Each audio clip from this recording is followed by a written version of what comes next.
Bonjour à tous. Au moment où je voulais donc monter sur cette plateforme pour animer cette émission que vous aimez tant, le coup de fil, j'apprends une triste nouvelle. Un de mes cousins du nom de Akbes Eli, on appelait Eli Campement. Son Eli Campement, là, c'est bien du fait qu'il est né dans le campement du prophète Josué, peut-être dans la brousse là-bas, quelque part là-bas, loin du village. C'est là-bas qu'il est né. Et donc on l'appelle Eli Campement. Mais c'est un de mes petits. Lui, il est Ndjourma Ojongba. Puis moi, je suis Sete Kata. Mais on a joué beaucoup au foot ensemble. Il jouait très bien au foot, Eli Campement. Un peu rablé court, et il était très bien au foot. J'ai appris sa maladie. Mais ce qui est surprenant dans cette affaire, c'est que ce matin, à mon réveil, je vous le jure, Dieu est mon témoin. Ce matin, à mon réveil, je me suis dit, attends, je vais appeler quelqu'un qui le connaît, et puis je vais demander son numéro, et parler un peu avec lui, et puis ne serait-ce que lui envoyer quelque chose pour qu'il puisse payer peut-être une boule d'attiqué pour se nourrir. Je ne peux pas lui envoyer des médicaments, c'est vrai, mais s'il peut se nourrir, ça serait mieux. Ce matin, je vous le jure, Dieu est mon témoin, j'ai pensé à lui. Et puis, son petit frère m'appelle, je crois qu'on appelle la grossesse, Roland, voilà. Roland m'appelle, me dit que Eli, Akbes Eli est décédé. Il dit, waouh. Alors que ce matin seulement, à mon réveil, je crois avant que je rentre aux toilettes, j'ai pensé à lui. Vraiment, paix à ton âme, mon frère Eli, que le Seigneur t'accueille dans sa félicité. Alors, ce matin, je tiens à mettre ici, des crayons, hein. Les crayons, là, ça me rappelle, vous savez de quoi je vais parler, hein. Je vais parler de l'éducation, de l'enseignement. Quand on était petit, à la rentrée, nos parents allaient à Dabou, on a grandi au village, hein. Allaient à Dabou ou à Abidjan et revenaient avec des paquets de crayons. Les crayons d'ici, là, même, ça n'a même pas d'odeur. Alors qu'à la rentrée, là, quand tes parents viennent avec les nouveaux livres, les nouveaux cahiers, les nouveaux crayons, les nouveaux stylos, il y a une aura, une odeur qui te fait que tu as envie d'aller à l'école. Et donc, voilà, moi on appelle l'école au village, hein. Je me rappelle mon maître de jardin s'appelait M. André. On partait dans la brousse, on coupait les bâtons, puis on attachait jusqu'à 100, comme ça. On attachait ces pions bien. Un bâtonnet plus 2 bâtonnets égale 2. Un bâtonnet plus 1 bâtonnet égale 2 bâtonnets. Et c'est comme ça qu'on a fait le jardin, hein. On a appris à compter 1 jusqu'à 100. Comme je disais, on a grandi au village. Donc on a appris le français, hein, sur le tard, avec nos amis, difficilement à compter et tout ça. Mais comme j'ai dit, aujourd'hui, je vais parler un peu de l'éducation. Je rends gloire au Seigneur. C'est un métier que j'ai choisi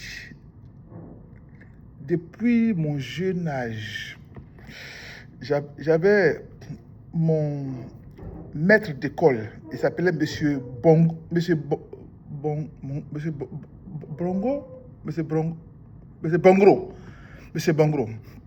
un bel homme. Je crois, il ne sait pas de quel village il est. Je l'ai revu plusieurs fois, on s'est rencontrés à la gare de Dabou. Oh, je ne me rappelle plus son village, mais c'était un monsieur vraiment bien. Et c'est lui, il m'a eu au CP2, hein, non, au C1, je ne me rappelle plus. Non, au CP1, j'ai eu M. Rabé, au CP1. Au CP2, c'est M. Bongro. M. Bongro, oui. Ces enfants sont mes amis, hein, ils sont amis avant. Mais bon, après longtemps que je suis aux États-Unis, on ne se voit plus. Alors, M. Bongro, voilà. C'est lui qui m'a inspiré à devenir enseignant. Tellement il était affable, gentil, il s'occupait bien de nous. Et puis, un matin, on allait couper, je crois, des bois. Dans le temps, là, on coupe les bois pour faire les palissades. quand je coupais les bois à mon retour, je dis, ah, j'étais toujours content quand ils nous envoient. Je dis, quand je vais grandir, je vais devenir maître. Et puis, j'arrive au CM2, on fait les demandes, là, j'ai l'honneur. On me demande quel travail tu veux faire, je mets journaliste. Donc, de maître au CP2, au CM2, je mets journaliste. Et je ne me rappellerai pas de ça. Hein. Le fait que pour être enseignant, là, ça, je me rappelle. Mais pour le cas du journalisme, je ne me rappelais pas. Si un jour, par hasard, j'étais arrivé, je crois, je travaillais déjà. Et puis un jour, j'arrive au village, ma mère vivait déjà, et puis j'avais une vieille valise. Allah. Une vieille petite valise. Je crois que quand je partais à l'internat en 6e, c'est là-bas qu'on a mis mes habits, mes kakis, mes nouveaux habits de jeunes élèves qui vont en 6e à l'internat, tout était dedans. Et dans cette valise-là, c'est là que je crois, je ne sais pas par quelle magie, on a storé certaines de mes notes, mes cahiers même, mes cahiers du primaire, et puis mes notes que j'avais eues en 6e, j'ai retrouvé mes notes de 6e, 5e dedans. Ma maman a sorti ça. Et pendant que je fouillais, je vois donc cette demande. Vous savez, au CM2 là, il y a une lettre avant de passer le CEP. Il y a une demande qu'on écrit. On dit, j'ai l'honneur de solliciter de votre haute bienveillance, monsieur l'éducation, ministre de l'Intérieur, ministre de l'Éducation nationale, blablabla. Bla, bla, bla. Et en bas, on dit, c'est quel travail vous voulez faire quand vous finissez votre formation, votre éducation. Et j'avais mes journalistes. Et puis je regarde, je dis, hé, la vieille. Maman, on l'appelait Anne, donc on l'appelait Nan. Elle dit, Nan, mais regarde, donc je crois que j'étais journaliste déjà, oui. Maman, elle est morte en 2004. Voilà. J'ai regardé, hé, maman, regarde ce que j'ai vu.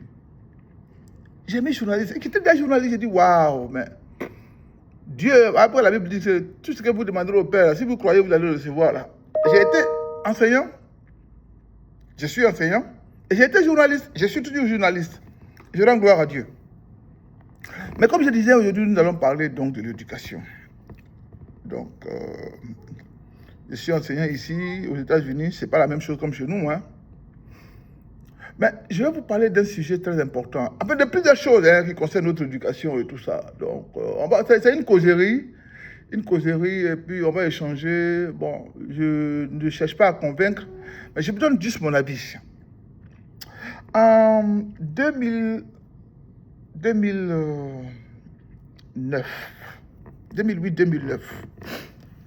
je suis allé rencontrer un grand frère du nom de Sam Ketekou. C'est qui va en souffrir. C'est un homme qui n'aime pas qu'on parle trop de lui. Je suis allé rencontrer Sam Ketekou. Il habitait à Atlanta dans le temps. Il fut professeur de philosophie. Il est venu aux États-Unis ici. Il a fait de grandes études. Il a fait MIT, Massachusetts Institute of Technology. Il ne va pas là-bas qui veut. Je crois que c'est l'une des meilleure école de technologie aux États-Unis, peut-être sinon la première, si elle n'est pas la première, c'est la deuxième en tout cas. Je suis allé le rencontrer à Atlanta, où il habitait. Et puis, Sam, c'est un cerveau à Djokrou qu'on devait préserver. Alors, j'ai dit le cerveau pourquoi? Je vais chez lui, je suis allé chez lui 3 fois. 3, voilà, 3, hein. Il faut savoir compter. Je suis allé chez lui 3 fois et je vais juste pour me ressourcer, pour apprendre beaucoup de choses. Parce que, bon, moi je suis maintenant aux États-Unis, je n'ai pas cette chance-là d'aller à Egem, d'aller rencontrer des grands frères avec qui je peux causer. Donc c'est lui que je consulte souvent quand il en vient au concept de la culture à Djokrou et même du monde. Hein. Et quand je vais chez lui, je lui pose des questions. Des questions souvent difficiles, pertinentes. Et Sam Ketekou me donnait des réponses tellement profondes que moi qui suis un homme de lettres et de culture aussi, je peux dire que je connais un peu, pas trop, mais je connais un tout petit peu. Quand Sam m'explique des choses, je vais prendre mon cellulaire en cachette, après qu'on ait fini, et puis je regarde. Et quand je lis ce que Google me dit, c'est presque trait pour trait ce que Sam m'a dit. Je dis, mais comment ça? Rarement, il s'est trompé. Le seul point sur lequel lui et moi, on a eu un désagrément, une mésattente, une incompréhension, une opposition, c'est le cas de l'enseignement de la philosophie. Parce que je crois qu'il fut professeur de philosophie. Je lui ai dit, moi je suis contre l'enseignement de la philo dans nos lycées. Il m'a dit, aïe, pourquoi, Phil? J'ai dit, oui, je suis contre. Il dit, non, tu ne peux pas dire ça. Il dit, mais je te dis, écoute-moi. Et je vais vous le dire, hein, je voudrais avoir aussi votre avis. Vous savez, quand j'étais au lycée de Dabou, en première, tu vois, c'est en première qu'on commence à faire la philosophie, première et puis terminale. J'avais un professeur de philo qui s'appelait M. Ogou. Il ne m'aimait pas beaucoup. Il ne m'aimait pas. Moi, j'étais assez bien en français. Hein? J'écris assez bien la langue de Molière. Quand j'ai fait mes devoirs de philo, chaque fois que je rédige 4 pages, 8 pages, je dépose. Quand ça vient, c'est 8 sur 20. Chaque fois. Alors, M. Ogou avait une petite dent contre moi parce qu'il y a une fille de ma classe qui s'appelait... Je n'ai pas dit tout son nom, elle s'appelait Juliette. C'était une belle fille, une fille ébriée. Son père était ami à mon père. Et donc, Juliette et moi, il n'y avait vraiment rien. Juliette, c'est une fille belle. Elle avait les gays. Nous, on est à l'internat. Bon, on mange les petites choses de l'internat, les riz couchés, les riz gras et qu'on sort là. Un peu de garba. Mais à la récréation, là, c'est Juliette qui me gérait. Hein. J'étais presque son seul ami à l'école là-bas. Elle venait de... Ses parents habitaient au CSP. Donc, quand elle venait à l'école en taxi, elle m'appelait Nomel. Donc, on était tout le temps ensemble. Et M. Ogou pensait que, bon, moi, je faisais des choses avec Juliette. Alors qu'en première, bon, moi, j'avais ma petite amie qui était au CG en bas là-bas, avec qui je ne sortais même pas, on était juste amis. Et donc, M. Ogou me coupait toutes les notes, parce qu'il était professeur de philo. Donc, on fait un devoir de philo, ça vient et me donne 6 sur 20. Je dis, mais monsieur, comment se peut-il que toujours mes devoirs là, je ne peux même pas atteindre 10 même. Et à ce devoir-là particulièrement, il m'a dit que non, parce que je n'avais pas cité les philosophes. J'ai dit, comment ça? Il dit, non, il fallait citer les Socrate, les Descartes, les Jean-Paul Sartre, les Nietzsche, les Aristote, les Kant, les Rousseau, tous les qu'est-ce qu'il y a des blancs là.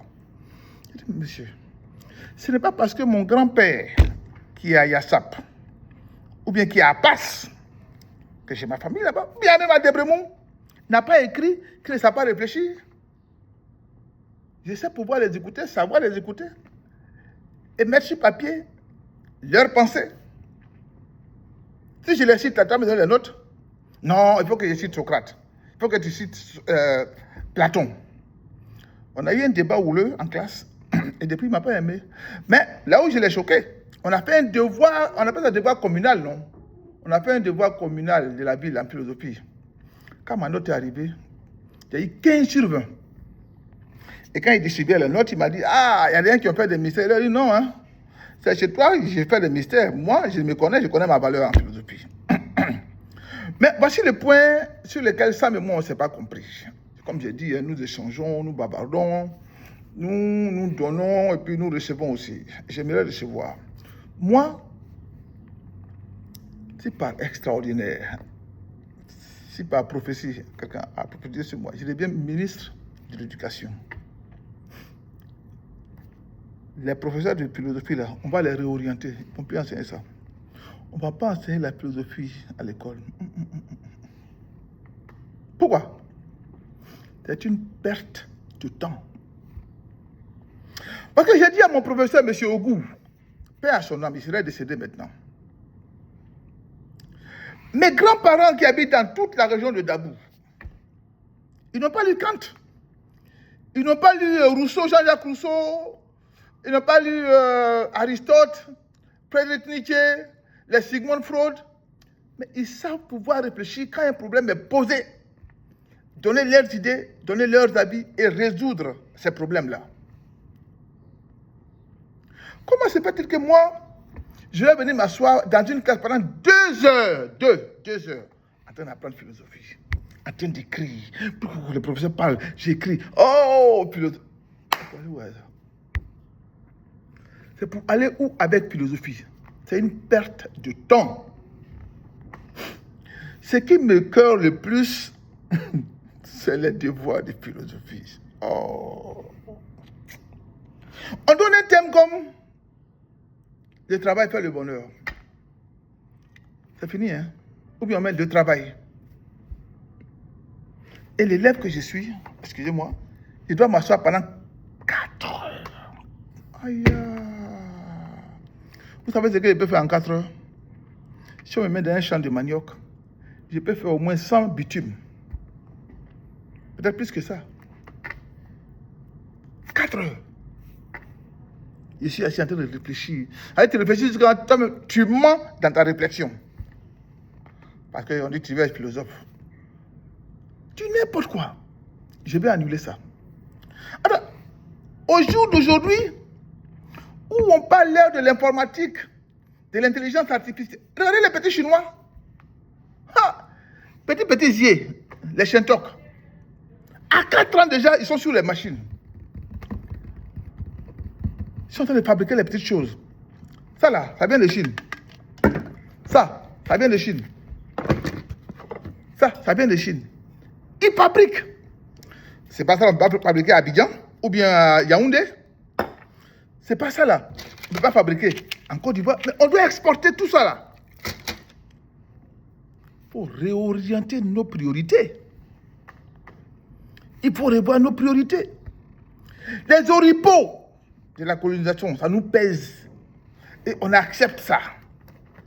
On accepte. Non, on ne doit pas accepter. J'ai dit donc à celui que j'appelle mon maître, Sam Ketekou, qu'il faut se débarrasser de la philosophie. Les professeurs de philosophie, on peut leur dire enseigner les sciences sociales, les sciences naturelles. Ils peuvent le faire. C'est juste une formation de quelques semaines pendant les vacances. Et puis ils vont enseigner le français, ils vont enseigner soit la biologie, ils vont enseigner l'histoire géo.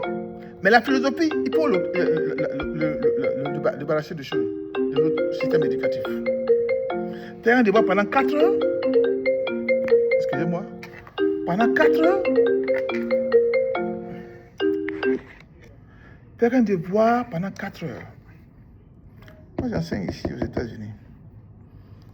Si un devoir a trop duré, c'est 1h30. Parce que ce que tu peux faire en 4 heures là, tu peux faire ça en 1h30. Ce que tu peux faire en 10 heures, tu peux faire ça en... Alors, tu connais ou tu ne connais pas? Tu connais ou tu ne connais pas? Moi, je ne me trompe pas. Hein. Je vais vous donner un exemple. Quand j'ai passé le probatoire, c'était au CG de Dabou. La veille, j'étais allé au village, aller voir mon père pour qu'il prie pour moi, parce que, vous savez, le probatoire, ce n'est pas un petit examen, ce n'est pas un beau examen de... Je suis allé au village, mon père a prié pour moi, puis je suis revenu, avec un peu de retard même. Je suis rentré dans la classe d'examen, peut-être 15 minutes après que tout le monde soit assis. Et on a fait le devoir, je crois, la première matière, c'était la philo, ou je ne sais plus, hein. Mais il y a un devoir qui m'a marqué. Et de temps en temps, quand je retrouve les annales de l'année 86, où j'ai passé le probatoire, je regarde le sujet de sciences naturelles, oui, sciences naturelles, biologie ou bien quoi là.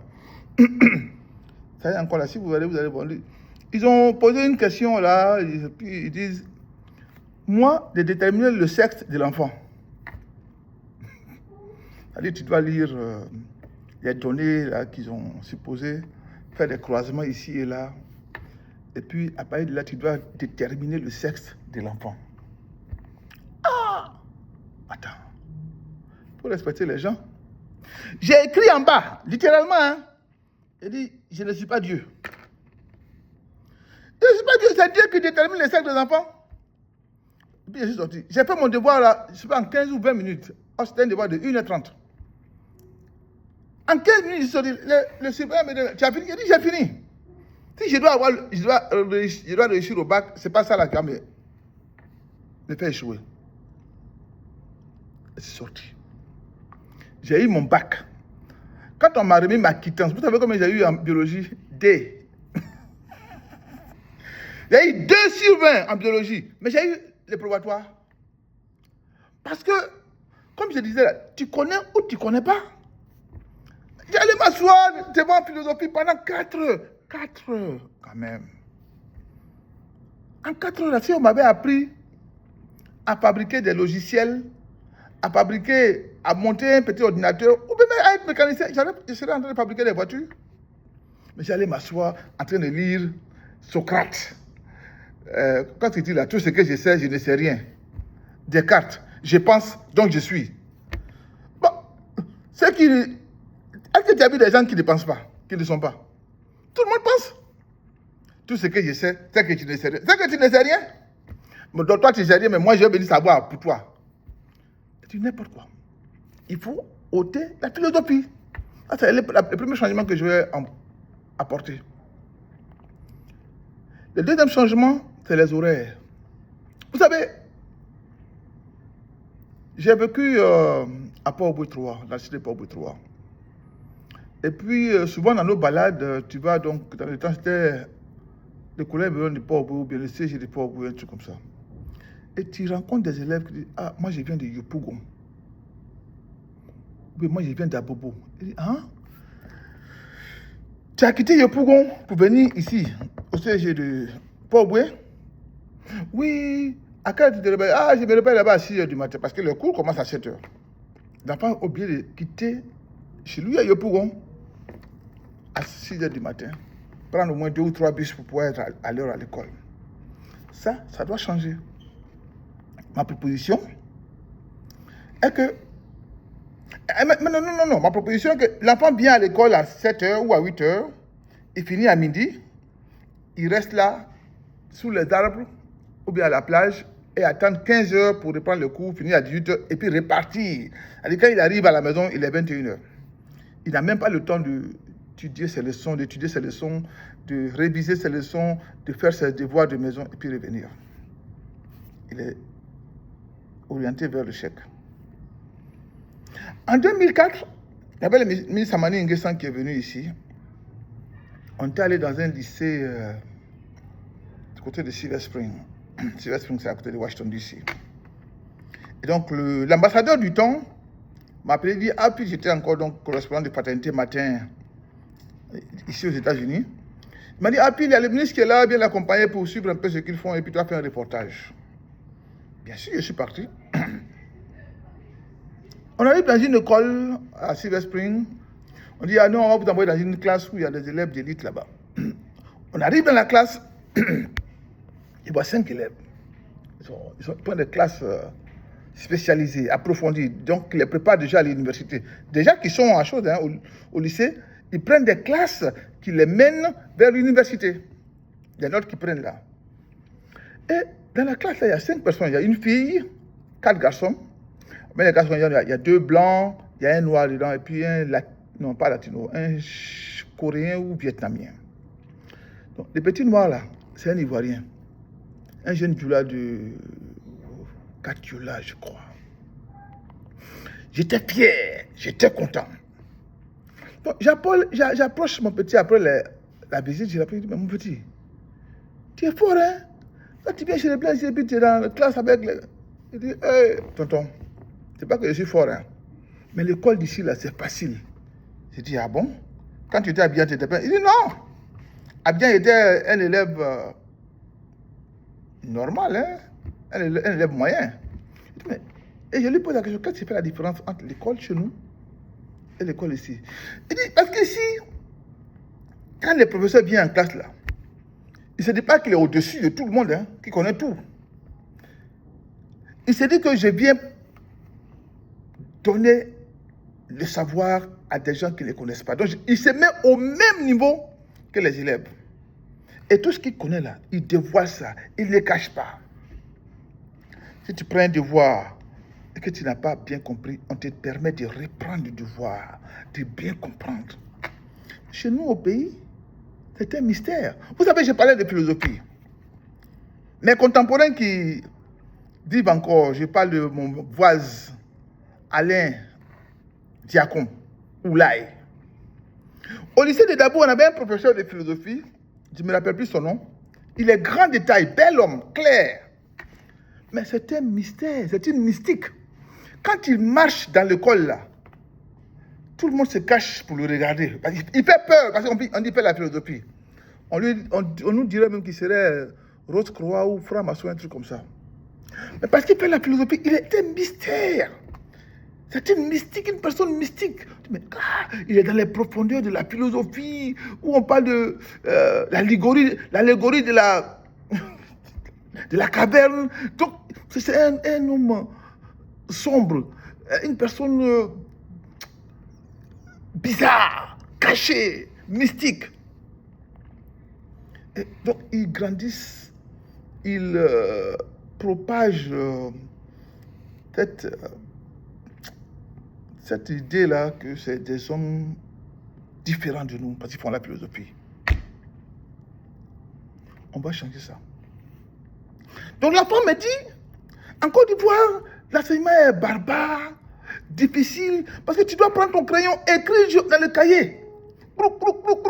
Jusqu'à quand tu finis, maintenant il faut aller à la maison pour bosser. Non, ici on ne bosse pas. On ne bosse pas. L'enfant apprend pratiquement. Regardez derrière moi. Ce que vous voyez là, c'est des projets que les enfants ont fait. Regardez ça.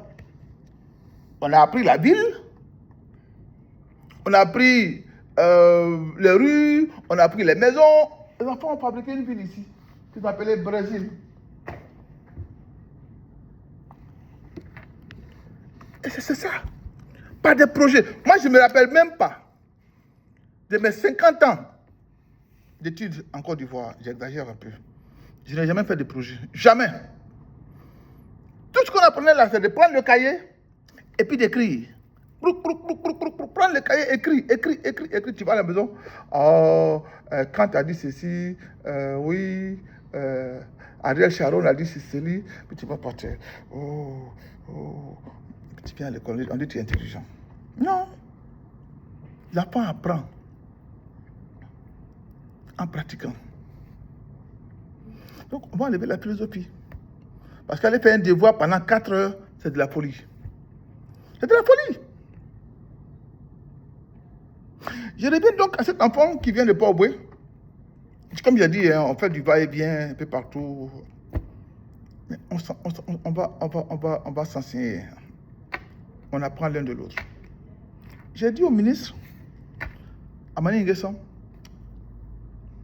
il faut casser avec le cordon ombilical de l'éducation française.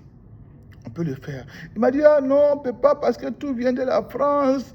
Oui, notre baccalauréat doit être approuvé par la France. Il dit, ah ouais, on est dans le pain.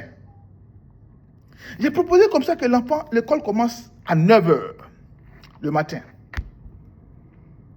De 9h jusqu'à 15h, on a fini le cours, l'enfant va à la maison. Tranquille.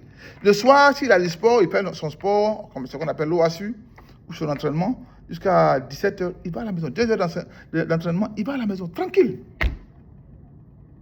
Nous avons les moyens de faire ça. C'est-à-dire qu'entre midi ou bien 11h30 et midi, il a son petit lunch à la cafétéria. L'État doit pouvoir pourvoir ça, parce qu'on a les moyens de faire ça. Mais l'enfant apprend. Parce que les enfants, là, c'est notre lendemain, c'est notre demain. C'est notre futur. Si on ne s'occupe pas de l'éducation des enfants, on sera toujours soumis aux Chinois, toujours soumis aux Indiens. Il faut que ça change. Le gouvernement doit réfléchir à ça. Il faut casser. Je sais que ce n'est pas facile, parce que la France n'existe que parce que nous existons. Mais il faut se battre. faut changer le système. Le baccalauréat, c'est quoi? C'est du n'importe quoi. Les Américains ne passent pas le bac.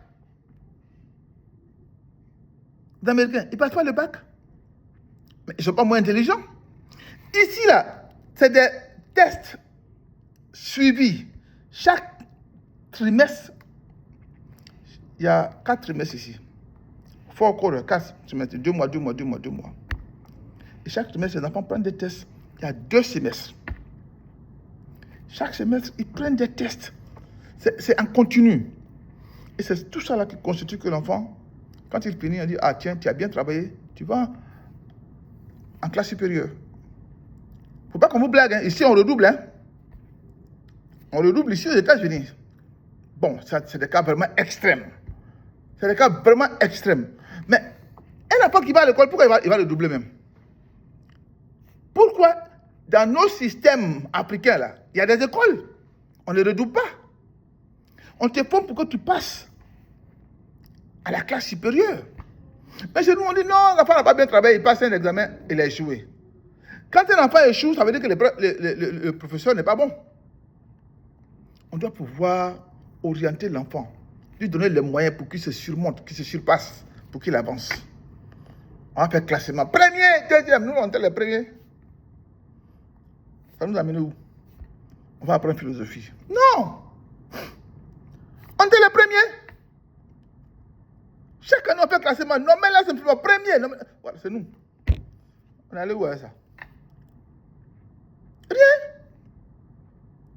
On blague les enfants. Ici on ne fait pas classement. Hein. Ici voilà, il y a une classe de à peine 7 élèves. On ne fait pas classement.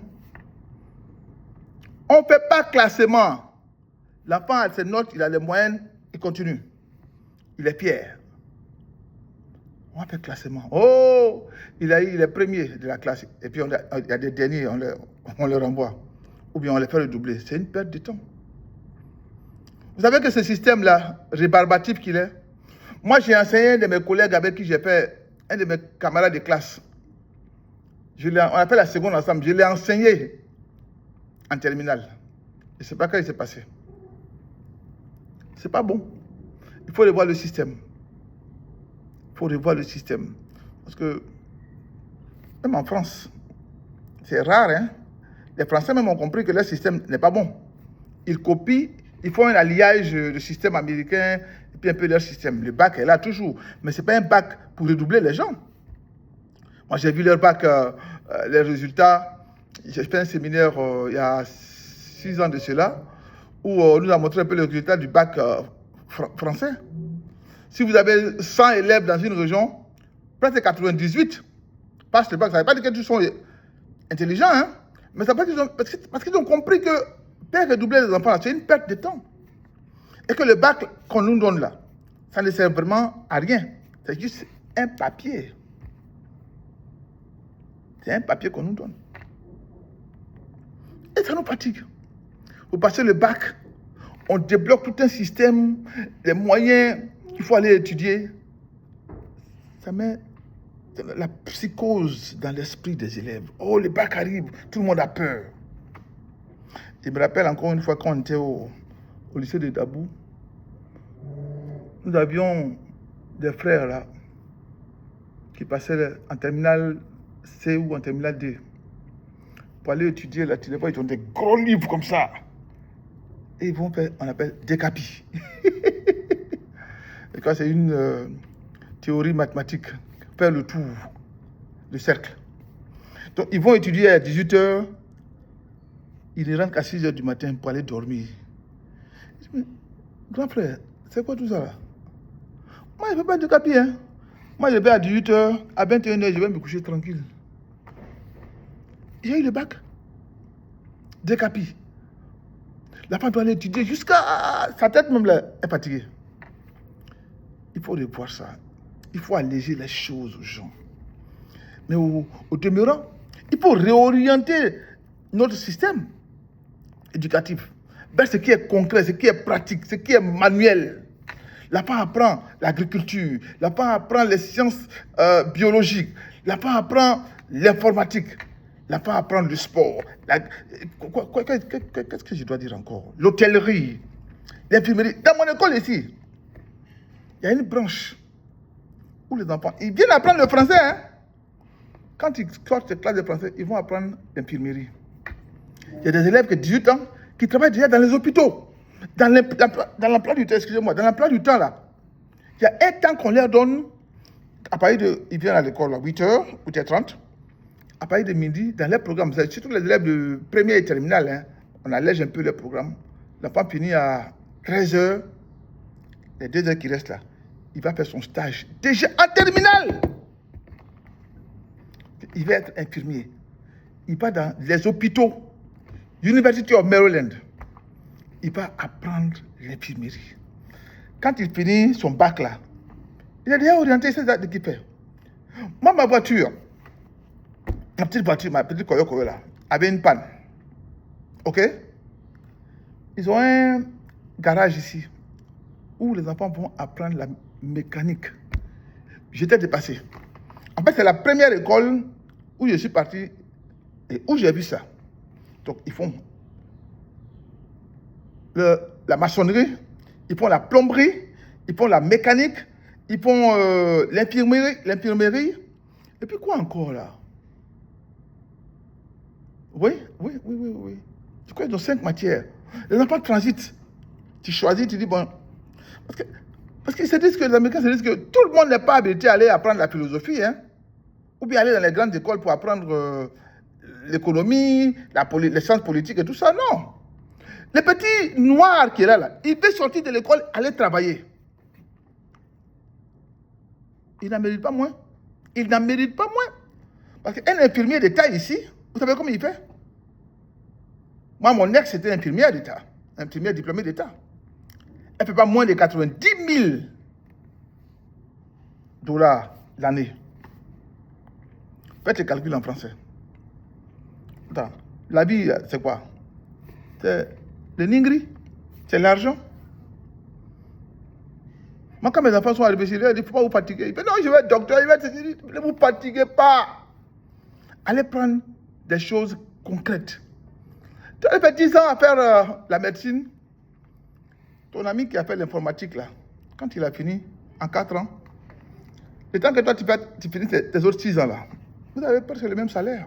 Déjà, lui, il travaille déjà, il a sa maison. Et puis la médecine, là, c'est la fatigue pour rien. Les urgences, la pression, tout ça. Il faut donc, comme je peux le dire, je le dis, réorienter nos priorités au niveau de l'éducation. Apprendre nos élèves au concret.